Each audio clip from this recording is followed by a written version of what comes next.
পর প্রতিদিন সমস্ত সময় নেশা করে থাকার একটা প্রবণতা, অদ্ভুত জিনিস একটা।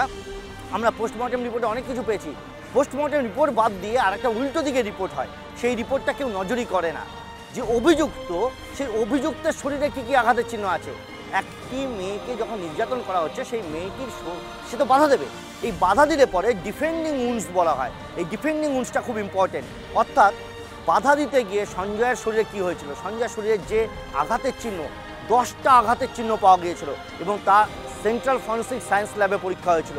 সেখানে প্রমাণিত হয়েছে যে ওই নমুনা যেটা সঞ্জয়ের শরীরে আঘাতটা লেগেছিল, সেটা ওই যে নির্যাতিতা তার বাধা দেওয়ার ক্ষেত্রেই এই উন্সটা তৈরি হয়েছিল এবং সেটা লুকাতে পারেনি।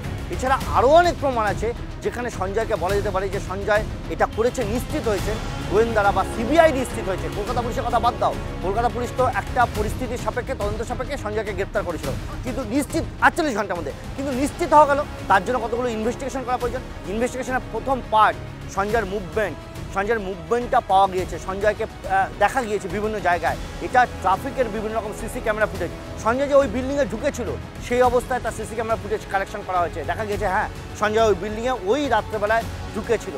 এরপরে যেগুলো আরও তথ্য প্রমাণ লাগে সেটা হচ্ছে যে টেকনোলজিক্যাল, যেগুলো ফরেন্সিক সায়েন্স তৈরি করে যে তথ্য প্রমাণ, তাতে দেখা যাচ্ছে সোয়াব পাওয়া গিয়েছে।